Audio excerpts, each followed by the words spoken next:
Misericordioso, eres eterno, eres poderoso.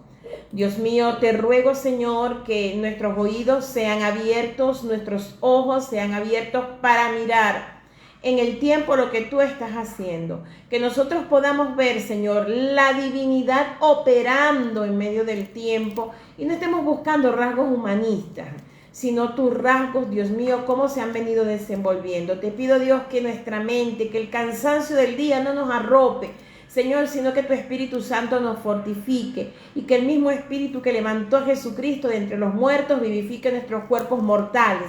Que la mente de Jesucristo tome su lugar en mi vida, que yo sea transformada en el nombre de Jesús. Y como dice Pablo, me he propuesto no conocer a nadie, sino solamente entre vosotros a Jesucristo y a este crucificado, en el nombre de Jesús. Señor, gracias, Padre, en el nombre de Jesús. Amén, amén. Hoy vamos a seguir la clase de lo que es los tiempos y las sazones.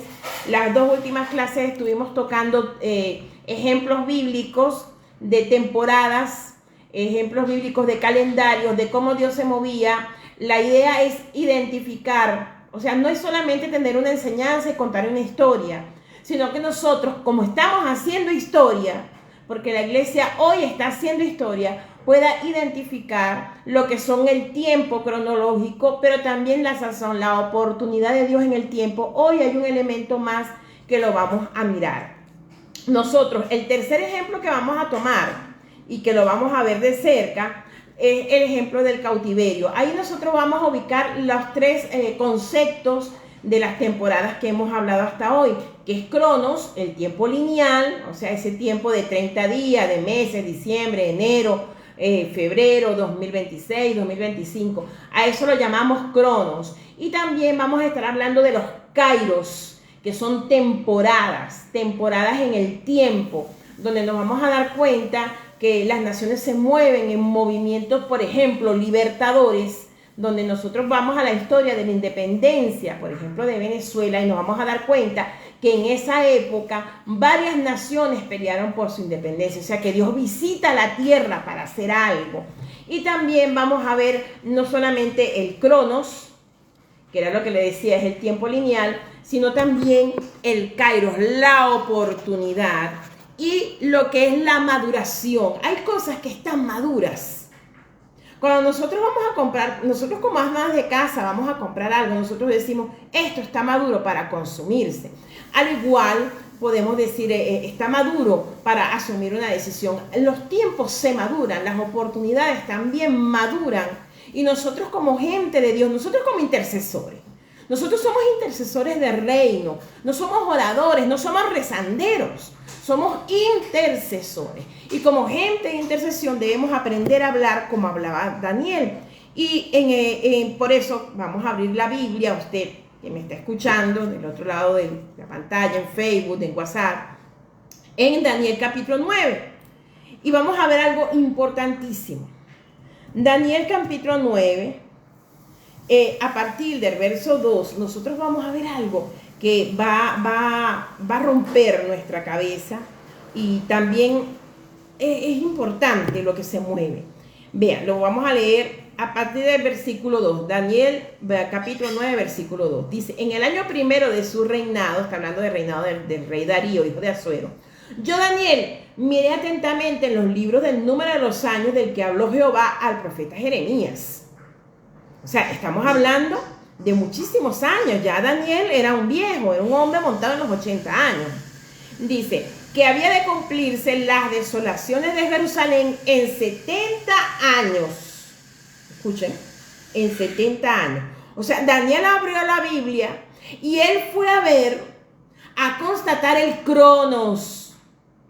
Escuchen, porque usted y yo necesitamos ser el punto de reflexión de la presencia de Dios en medio del Cronos. Esa es la razón por la que usted está respirando. Intercesor, esa es la razón por la que Dios te ha salvado la vida una cantidad de veces. Esa es la razón por la que Dios te salvó de un infarto, de un ACV, de un accidente. Intercesor, estás de pie porque necesitas pararte en los tiempos como lo hizo Daniel. Y dice que había de cumplirse las desolaciones de Jerusalén en 70 años. Y volví mi rostro a Dios, el Señor, buscándole en oración. Estoy en el verso 3. Y ruego y ayuno, silicio y ceniza, y oré a Jehová de los ejércitos, hice mi confesión diciendo: ahora, Dios grande, digno de ser temido, que guardas el pacto, la misericordia con los que te aman y guardan tus mandamientos, hemos pecado, hemos cometido iniquidad, hemos hecho impíamente, hemos sido rebeldes, nos hemos apartado de tus mandamientos y de tus ordenanzas. No hemos obedecido a tus siervos los profetas que en tu nombre hablaron, a nuestros reyes, a nuestros príncipes, a nuestros padres y a todo el pueblo de la tierra. Tuya vean la palabra de Daniel, tuya es la justicia. Vean la palabra de Daniel. Daniel está invocando algo importante. Tuya es la justicia, nuestra es la confusión de rostro.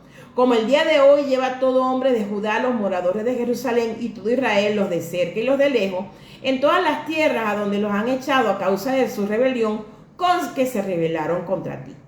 Nosotros podemos leer todo el pasaje, es una intercesión, es una de las intercesiones más profundas. Y quiero que la tomen en cuenta y la lean. Y cuando ustedes estén intercediendo, declárenla. ¿Por qué? Porque ustedes le ministran a su espíritu. Ustedes no van a rezar, amados. Ustedes no van a rezar. Porque ahora tenemos una cantidad de gente que pone oraciones. Esta es la oración, un rezo. Ahora son rezos evangélicos. No. Usted le va a ministrar a su alma a través de la palabra de Dios. ¿Ok? Como es en la oración de Daniel. Y él habla todo esto. Y en el versículo 20, culminando lo que es la oración, dice: aún estaba yo orando y confesando mi pecado y el pecado de mi pueblo, y derramaba mi ruego delante de Jehová mi Dios, por el monte santo de mi Dios. Él está orando por el territorio. Él no está orando porque se va en el rapto. Él está orando por el territorio. Aún estaba en oración cuando el varón Gabriela, que habían visto en la visión al principio, volando con presteza, vino a mí a la hora del sacrificio. Mira cómo él marca los tiempos. Vean cómo él marca los tiempos. Yo creo que ya estamos ya un poquito más maduros con los estudios. Y me hizo entender, esta es la fase fulminante del pasaje. Tenemos una cantidad de gente que está orando y no tiene entendimiento. No entiende ni los tiempos, ni las ocasiones, ni cómo orar. No saben. Me hizo entender y habló conmigo diciendo: Daniel, ahora he salido para darte sabiduría y entendimiento. Al principio de tu ruego fue dada la orden, y yo he venido para enseñártela porque tú eres muy amado. Entiende pues la orden y entiende la visión. O sea, esto no es: ay, siéntete bien. Siéntete bien. No. Entiende. Intercesor, es momento de que entiendas. Intercesor que me escucha. Yo le hablo a los intercesores. A la gente que clama, que yo sé que le duele su país, que le duele su familia, que le duele las imágenes que está viendo, a las madres que están llorando, que te duele tu tierra. Es hora de que entiendas y es una orden en el espíritu. Vean esto. Hay algo que quiero compartir con ustedes, que lo hablaba con mi esposo, que es tan fundamental cuando hay promesa de parte de Dios. Y me llamaba la atención algo particular en Jeremías 39. Dese cuenta, Daniel leyó las profecías de Jeremías. O sea que de alguna manera Daniel y Jeremías se conocieron, solo que Daniel era un niño. Daniel era un niño y Jeremías ya era un adulto. Vean, el día en que cae Jerusalén, y lo vas a ver en Jeremías 39. Es increíble lo que sucede en el versículo 11 de Jeremías 39. Se lo voy a leer para que lo escuchen. Dice: y Nabucodonosor había ordenado a Nabuzaradán, capitán de la guardia, acerca de Jeremías. Quiero que escuches, intercesor. Diciendo: tómale y vela por él, y no le hagas mal a alguno, sino que harás con él como él te dijere. Y envió por tanto un poco de gente a buscar a Jeremías. Nabuzaradán o sea, Nabuzaradan, el Raksari, son nombres, o sea, esos son más que nombres personales, son títulos, cargos políticos. Nergal-Sarecer, el Radmat y todos los príncipes de Babilonia. Enviaron entonces y tomaron a Jeremías del patio de la cárcel y lo entregaron a Gedalías, hijo de Aicán, hijo de Safán, para que lo sacase a casa y vivió entre el pueblo. ¿Qué quiere decir esto? Que Nabucodonosor envió para que cuidaran a Jeremías. Sí, amados, él operó en el tiempo. Iglesia, Dios te hará conocer donde tengas que ser conocido. Tú no tienes que estar haciendo palambre para ti ser un palangrista de la palabra. No.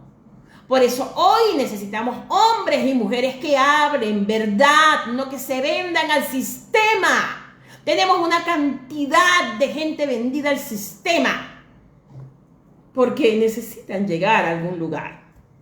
No van a llegar a ninguna parte. Sigamos con el estudio. Nosotros viendo el pasaje de Daniel, podemos entender que hay momentos donde los intercesores son puestos, donde hombres desen cuenta cómo pasa el tiempo de Jeremías y sobre la palabra de Jeremías, sobre una generación profética que habló, que se paró en los momentos más difíciles, que tuvo que atravesar y que no salió del exilio, porque Jeremías no salió del exilio. Se levanta un hombre como Daniel, uno de los hombres que recibe todavía profecías que están por cumplirse y que han tenido varios cumplimientos, incluso lo que se conoce como la ley del doble o triple cumplimiento. ¿Qué sucede? Nosotros somos generaciones que debemos levantar también para nuestra gente esos kairos y esos cronos que marquen enseñanza a nuestros muchachos. Que nuestros muchachos vean los tiempos como la tribu de Isaacar y digan, no, papá me enseñó que en esta temporada yo me debo mover así. Mamá me enseñó que en esta temporada yo no puedo hacer ciertas cosas porque esta es una temporada en la que Dios se mueve así, porque aprenden a conocer, a moverse dentro del tiempo de Dios. Ahora bien, ¿qué sucedió? Que cuando él empezó, él se para y dice, cuéntalos el crono y dice, escúchame esto, intercesor. Y dice, se acabó el tiempo. Quiere decir que estamos en la temporada. Cuando él cuenta el tiempo, él dice, estamos en el Kairos. Pudo reconocer el Kairos. Intercesor, ¿tú reconoces el Kairos de tu nación? Intercesor, ¿reconoces el Kairos de tu nación? O sea, que nosotros podemos permitir durante el Kairos. Nosotros como intercesores de las naciones, ¿qué podemos permitir? ¿Qué podemos decir? No, amado, eso no cabe en el Kairos que estamos viviendo. Pero hermana Keila, es que la situación política de Venezuela... No. Está finalizando el tiempo de juicio. ¿Qué vio Daniel? Daniel dijo, se acabó el tiempo de juicio. Eso fue lo que vio Daniel. Y dijo, ya hay cosas que nosotros no podemos soportar. Daniel dijo, ya no podemos estar dentro de Babilonia. Se acabó. Y por eso él va humilde delante de Dios y dice, sé que nuestros pecados nos trajeron donde estabas. Sé que todo el juicio era justo sobre mi nación. Estoy consciente de mi iniquidad. Estoy consciente que no tengo la sabiduría. Pero tú dijiste que en 70 años nos visitarías. Y yo sé que estoy viviendo este tiempo porque tú lo permites. Tú me trajiste aquí. Daniel para ese momento debió haber tenido algunos 80 años. Y él era conocido en el reino. Para ese momento él sabía que todo ese tiempo, y él no salió de Babilonia, nunca lo hizo, porque entendió el papel que jugaba para un Kairos definido en el tiempo. Mi pregunta para mis hermanos, se acabó un tiempo, y lo voy a hablar claro, para Venezuela. Hay cosas que se deben seguir reproduciendo. ¿Debemos seguir viviendo una esclavitud cuando Dios ha dicho que hay libertad? ¿O no? ¿Cómo estamos orando? cómo estamos actuando, cómo estamos viviendo. ¿Cuál es el Cronos y cuál es el Kairos? Como intercesor debes conocerlo. Si tú dices que eres intercesor, debes saber en qué tiempo estás y discernirlo. Y orar con respecto a eso. El Kairos llevó a un hombre como Daniel a ir delante de Dios y pararse, y lo vamos a ver, como un punto en el tiempo, como el hombre en el tiempo, y decir, este es el tiempo que hizo el Señor. Este es el tiempo que hizo el Señor. Pararnos en nuestras naciones, sobre las naciones donde Dios nos ha puesto, y decir, este es el tiempo que hizo el Señor. De allí se colinda con el decreto de Ciro, que está descrito en Esdras 1, puede leerlo. Y dice la Biblia que viene el despertar, y es cuando él dice que despierta el espíritu de Ciro. Y Ciro había escuchado las profecías de Jeremías, porque recuerda que Jeremías le dio nombre, Jeremías o Isaías, Jeremías, le dio nombre casi unos cuantos años, bastante, antes que naciera Ciro. ¿Quién llevó la palabra? Daniel y los judíos. Sabía que hablaban de él, y por eso él dictamina y es despertado su espíritu. Nosotros debemos orar para que el espíritu gubernamental de Dios se levante sobre las naciones de la tierra. No seguimos a ningún hombre, seguimos a Jesucristo. Pero Dios utiliza hombres para su propósito. Y ahí es donde se abre el tiempo del Kairos o de la oportunidad de Dios sobre Israel en los años de cautiverio babilónico bajo el rey Ciro. Nosotros ahí podemos ver en el libro de Daniel los tres aspectos del tiempo. El Cronos, lo que Daniel dice, Señor, han pasado 70 años, está hablando del Cronos. Pero en su intercesión él habla y dice, tú dijiste que eran 70, se acabó. Señor, derrama tu Kairos. Ahí se para, Daniel está hablando con precisión, y es tan tremendo que cuando él habla, date cuenta, él te lo dice en el versículo 20. En el versículo 20 se lo dice. Le dice 21, aún estaba en oración cuando Daniel viene a él y le habla y le da la revelación y le dice, estas semanas están sobre tu nación, y le da una revelación de tiempo que no son lineales. Y no voy a hablar de las 70 semanas de Daniel porque no terminaría hoy. Es más, no terminaría ni este año. Ahora, que nosotros debemos entender que hay una estructura común en las transiciones dentro de las naciones y dentro de lo que es la iglesia, la verdadera iglesia. Está el Cronos, que es un tiempo, un proceso de espera, inclusive es un proceso de juicio, porque nosotros estamos viendo en el libro de Daniel que ahí se desarrolló un tiempo de juicio, tenía que pasar un juicio. ¿Por qué? Porque la maldad, óigame bien, la maldad debe ser castigada. La maldad, su única manera de ser erradicada es aplicando justicia. Por eso Daniel llama a Dios el Dios de la justicia cuando está orando. Vemos la transición para que explote ese Kairos, ese tiempo determinado. ¿Cómo nosotros conocemos la transición? ¿Cómo sabemos que estamos entre el Cronos y el Kairos? Porque hay un agotamiento, hay un cansancio. Ya no se soportan más las condiciones en las que se está. Si te identificas con esto, puedes saber que estás en la transición hacia un Kairos. Y el despertar. Hay un despertar en el espíritu de decir, basta, Señor, te necesitamos. Hay una búsqueda real de Dios. Y es cuando sucede el Kairos o la intervención divina, el rompimiento y la aceleración de un propósito que a mi juicio estamos montados en eso. Y esto quiere decir que cuando el Cronos aparece, ese tiempo largo prueba nuestro carácter.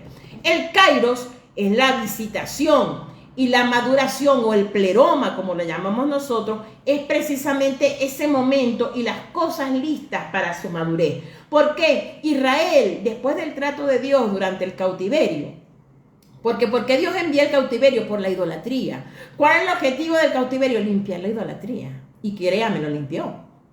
Cuando Dios vio que esa simiente estaba procesada y estaba madura para echar la idolatría y nunca más volviera a su tierra, entonces Dios actúa. Había una maduración de un pueblo y había un tiempo que se había cumplido. Por lo tanto, la visitación, que es el Kairos, se estaba dando como un hecho. Ahora bien, nosotros debemos aplicarlo a nuestros tiempos hoy. Y aquí es donde quiero entrar en algo que es importante. Durante el tiempo, vean esto, Dios me ayude a poder transmitirlo. Durante el tiempo del exilio, donde nosotros vemos a gente que Dios utilizó, Daniel, Ageo, Zorobabel, el sacerdote Josué, Esdras, Nehemías, Esther. Ahí nosotros vemos un conjunto de tiempo bastante interesante. Pero en medio de todo eso, ellos empiezan a hacer un trabajo y surge un tiempo que no estaba previsto en el calendario judío. No lo tenían previsto y surge la fiesta del Purim. El Purim nace en el cautiverio. El Purim no nace en Pascua, el Purim no nace en Levítico, el Purim nace, óigame bien, para que nosotros entendamos algo interesante.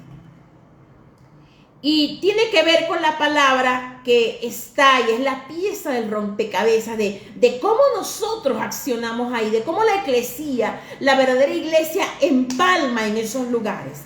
En Esther 4:14, si quiere lo busca, Esther 4:14, nosotros vamos a conseguir una palabrita interesante.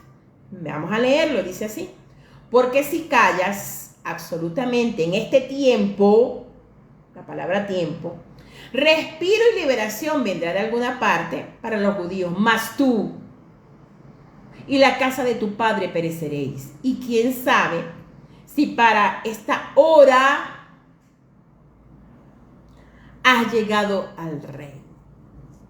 Eso se lo dice Mardoqueo. La palabra tiempo y hora allí es la palabra et en hebreo. Et. Y es transliterada y se le conecta muchísimo con una letra que tiene que ver con diseño. ¿Qué es esa palabrita que aparece ahí? Esa hora, esa palabra hora que aparece ahí en Esther 4:14. Es el momento oportuno, es la estación exacta, es la coyuntura propicia. Quiero ahí entender y que nosotros juntos podamos, que la mente de Jesucristo se forme. En el pensamiento hebreo, ese punto, esa hora, ese representa una convergencia entre dos puntos que parecen aislados, que parecen que no tuvieran relación de ningún momento, pero cuando ya se unen, destapan la imagen macro. Podemos ver el diseño completo. Eso es lo que significaba esa hora. Es un diseño que se encarga de encajar dentro de la historia humana el flujo del propósito divino. Voy a volverlo a decir. El et, ese tiempo donde está Cronos, Kairos, Pleroma, es ese momento donde, escúchame, donde la historia se une con el flujo del cielo. Ese momento. ¿Quién era Esther? Esther era ese momento. Esther estaba allí para eso. Ella estaba marcando una propiciación tremenda, porque aunque ellos no habían salido del exilio, o sea, no se habían ido de Persia, y ya habían salido algunos, el hecho de que se marcase un punto fundamental en el tiempo, no solamente del hecho de que había una reina judía, sino que también había un pueblo que podía defenderse y que tenía identidad. Tenía una identidad que pelear y que no podía fundirse y que entendiera que el sistema siempre se iba a levantar con él. Y que aunque él no se levantara contra el sistema, la tranquilidad en un lugar no le va a dar paz. Porque mientras vivamos con un sistema antagónico a Dios, siempre vendrá a matarnos. Siempre. Nunca se quedará en paz. Y ella era fundamental. Por eso es que Esther es tipo de la iglesia. Por eso es que nosotros necesitamos entender quiénes somos. Nosotros somos esa hora dentro del tiempo de Dios. Nosotros estamos abriendo la brecha histórica de que el flujo de Dios pueda verterse sobre nuestra tierra de una manera especial. Y por eso es que nosotros no nos podemos amalgamar a los sistemas humanos. No podemos porque no pertenecemos a ellos. Esther, si se negaba a hacerlo, escúchame, si Esther y Mardoqueo se lo dice, si tú te niegas, respiro vendrá de otro lugar. Si usted se niega a orar públicamente contra el sistema y a imponer la verdad de Dios, la palabra es la misma para usted.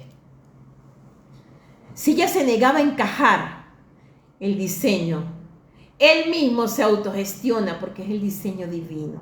El Cairo se iba a autogestionar y él se iba a completar por otra parte. Si no lo hacía por Esther, ya era el tiempo. Si no era Esther, era otro. La palabra es para ti. La palabra es para mí. Somos la gente preparada para esta hora. Pero si nos negamos, Dios pondrá otro en tu lugar. Si nos amalgamamos al sistema, Dios pondrá a otro en tu lugar. Y ella perdería su lugar. El trasfondo histórico ustedes lo conocen en el libro de Esther. Y hay realidades bajo un flujo bien interesantes. Es el flujo cronológico del Cronos con la dimensión espiritual que se unen. Esta unión se llama Ed. Eso que hace que encaje un dedo dentro del otro, eso es un Ed. Si el Ed se cierra, no puede encajar. Pero entonces el mismo diseño buscará salida porque es el diseño de Dios. Él no pierde, usted pierde. En Jerusalén había un orden, un flujo, un altar. En el tiempo de Esther ya estaban funcionando algunos de los que se habían ido en la diáspora. Recordemos que con Esther los que se habían quedado habían decidido quedarse y habían otros que habían decidido irse. Recuerden que hubieron varios regresos a tierra de Israel. Esther y Mardoqueo estaban fuera del territorio sagrado. Parece que estaba en un lugar que no era precisamente la iglesia. Y quiero que me escuchen. No era precisamente la iglesia. Sin embargo, el Kairos estaba operando igual. Y había una plenitud, había una madurez, un tiempo estratégico. El remanente que estaba en Susa, óigame bien, el remanente que estaba en Persia había quedado. ¿Para qué? Para detener un diseño de aniquilación para la nación. Lo voy a decir. La gente que se había quedado en Persia, ellos tenían que quedarse. Aunque no estaban metidos allá en tierra de Jerusalén, junto con Zorobabel, con Zacarías, con Ageo, con Esdras, no, con Nehemías, no estaban. Aunque ellos tienen una cantidad de tiempo entre ellos. Pero el trabajo de ellos, aún cuando no era litúrgico, cuando no era religioso, era parar un sistema de aniquilamiento. Ay, Señor, dame sabiduría. Hay gente, y quiero que la iglesia entienda de una vez que la eclesía que está funcional ahora no está sujeta a la religión ni a las formas religiosas que hasta ahora nosotros hemos experimentado. Y se lo decía a mi esposa, la forma de hacer iglesia ha cambiado. Y muchos les fascina su forma, su vieja forma. No era que es malo. Pero amados, el modelo cambió. Hay una forma de aniquilamiento que se está levantando. Y le está hablando a la gente que por alguna razón Dios nos sacó del sistema y quizás nos conseguimos en territorios distintos.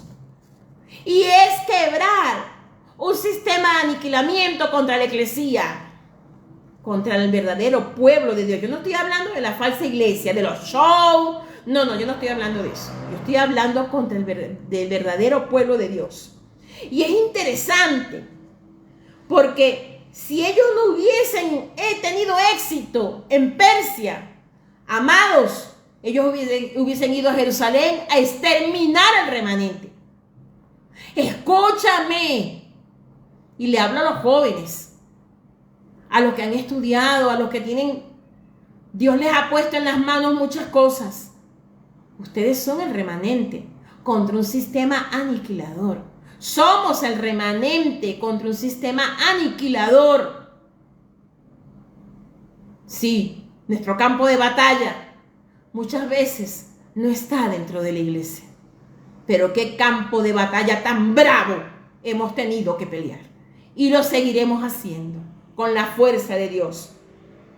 Este tipo de operativa que estamos viendo en este momento, no podemos encasillarla dentro de las estructuras religiosas. Actualmente la Iglesia Mundial tiene una problemática de aniquilamiento, es una orden de aniquilación a través de leyes, a través de una cantidad de cosas. Y la iglesia que ha sido preparada para este tiempo, óigame, esto es importante. Tiene que quebrar y hacerle frente a la maquinaria, a esta maquinaria de aniquilación que viene contra la iglesia. Por eso mucha gente está en los lugares donde está. No me quiero pasar del tiempo, pero quiero que entendamos esto. Nace Purim. Purim no está en Levítico 23. Purim no está en las 7 fiestas que da el Eterno. No está allí. Pero nace de algo importante. Quiero que lo entiendas. No nace de la liturgia de la religión. Que la religión no es mala si la pones dentro del contexto que dice el libro de Santiago. Sino que nace fuera. Y es un kairos. Es una victoria a nivel de gobiernos. Es el llamado de la iglesia hoy. Basta. Basta de convenciones vacías.